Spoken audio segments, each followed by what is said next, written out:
Assalamualaikum warahmatullahi wabarakatuh. Mohon izin Ibu, izin memperkenalkan diri. Nama Taruna Muda Aksan Imanuddin Rahim beserta dua rekan ingin mempresentasikan mengenai biaya bahan baku langsung. Nama anggota terdiri dari saya sendiri, Muhammad Rafli Al-Fayed, dan Rehan Raka Kurniawan. Pengertian. Biaya bahan baku atau raw material cost adalah seluruh biaya untuk memperoleh sampai dengan bahan siap untuk digunakan yang meliputi harga bahan, ongkos angkut, penyimpanan, dan lain-lain. Biaya bahan baku adalah jumlah semua biaya bahan langsung yang terjadi selama periode akuntansi untuk keperluan perhitungan persediaan. Akun bahan langsung mencakup biaya bahan yang digunakan, bukan bahan yang dibeli. Untuk menghitung bahan langsung, kita dapat menambahkan bahan awal langsung dengan pembelian bahan langsung dan mengurainya dengan bahan langsung akhir. Sebagai contoh, katakanlah bahwa sebuah perusahaan roti memiliki stok tepung senilai 3 juta rupiah pada awal tahun, membeli tepung senilai 10 juta rupiah selama tahun tersebut, dan memiliki sisa tepung senilai 2 juta di akhir tahun, sehingga biaya bahan baku selama periode tersebut adalah 11 juta. Berikut adalah referensi.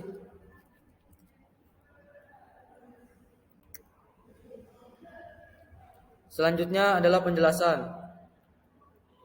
Bagian kedua, biaya yang diperhitungkan dalam harga pokok bahan yang dibeli. Unsur harga pokok bahan yang dibeli adalah semua biaya untuk memperoleh bahan baku dan untuk menempatkan dalam keadaan siap pakai. Harga beli dan biaya angkut merupakan unsur yang mudah diperhitungkan sebagai harga pokok bahan baku.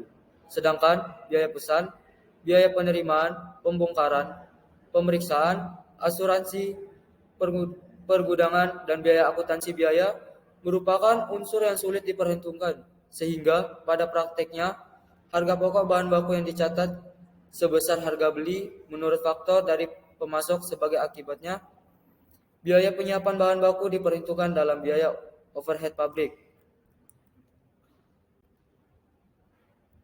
3. Penentuan harga pokok bahan baku yang dipakai dalam produksi. 3A. Metode pencatatan bahan baku. Ada macam-macam metode pencatatan bahan baku, yaitu yang pertama adalah metode fisik, physical inventory method. Dalam metode ini, hanya tambahan yang persediaan bahan saja yang dicatat, sedang mutasi berkurangnya bahan tidak dicatat. Untuk mengetahui bahan baku yang diperoleh, harus menghitung persediaan bahan baku di gudang pada akhir periode akuntansi. Harga pokok persediaan awal ditambah harga pokok pembelian dikurang harga pokok persediaan akhir yang ada di gudang merupakan biaya bahan baku yang dipakai selama periode akuntansi.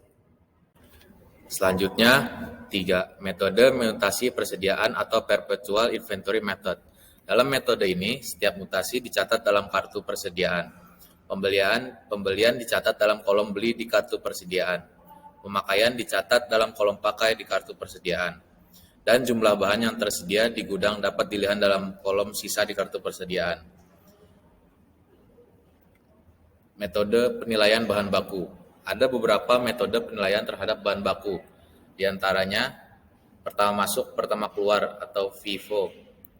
Metode ini didasarkan anggapan bahwa bahan yang pertama kali dipakai dibebani dengan harga perolehan persatuan dari bahan yang pertama kali masuk ke gudang bahan, atau harga perolehan bahan persatuan yang pertama kali masuk ke gudang bahan akan digunakan untuk menentukan harga perolehan persatuan bahan yang pertama kali disusul harga perolehan persatuan bahan yang dipakai pertama kali disusul harga perolehan persatuan yang masuk berikutnya. Yang kedua, metode rata-rata atau weighted average method. Pada metode ini, dengan pencatatan fisik menghitung rata-rata harga perolehan. Di dalam kartu-kartu persediaan dengan metode ini, setiap terjadi tambahan bahan dan ada bahan yang dipakai, memiliki harga perolehan persatuan bahan yang paling baru. Metode terakhir masuk, pertama keluar. Metode ini berdasarkan anggapan bahwa bahan yang pertama kali dipakai dibebani dengan harga perolehan persatuan bahan dari yang terakhir masuk, disusul dengan harga perolehan bahan persatuan yang masuk sebelumnya dan seterusnya. Yang keempat, metode persediaan dasar. Metode ini didasarkan atas anggapan bahwa persediaan minimum atas bahan harus dimiliki perusahaan pada setiap saat agar kegiatan kontinu pada umumnya. Pada umumnya metode persediaan dasar menggunakan metode LIFO. 4. Analisis selisih bahan baku atau Raw Material Variance. Dalam pengendalikan dan mengawasi biaya banyak perusahaan menggunakan biaya standar atau standar cost, yaitu menetapkan jumlah biaya yang seharusnya dikeluarkan per satuan produk. Jadi, perusahaan akan membuat perencanaan biaya dan pada akhir periode akan diketahui biaya yang sebenarnya terjadi. Dan biasanya jarang sekali pengeluaran sesungguhnya sama dengan standar dan perbedaan ini disebut selisih atau variance. Rumusnya adalah selisih bahan baku sama dengan biaya bahan baku sesungguhnya dikurangi biaya bahan baku standar.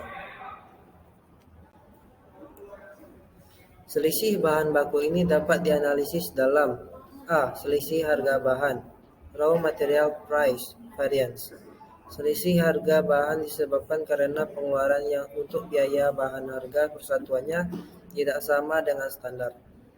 Selisih harga sama dengan rumusnya adalah selisih harga sama dengan harga bahan standar persatuan dikurangi harga bahan sesungguhnya persatuan. Setelah itu dikali jumlah sesungguhnya yang dibeli dan atau digunakan. B. Selisih pemakaian bahan. Perbedaan yang disebabkan oleh karena pemakaian bahan menurut standar tidak sama dengan sesungguhnya. Rumusnya adalah selisih pemakaian bahan sama dengan pemakaian bahan standar dikurangi pemakaian bahan sesungguhnya. Hasilnya setelah itu dikali harga bahan standar persatuan bahan. Baiklah, contoh soalnya sebagai berikut.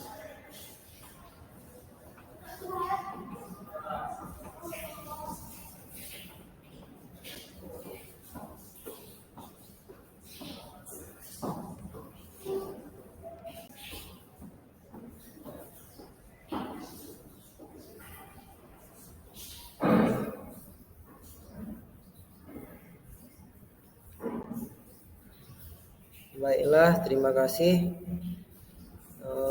Hasil dari presentasi kami.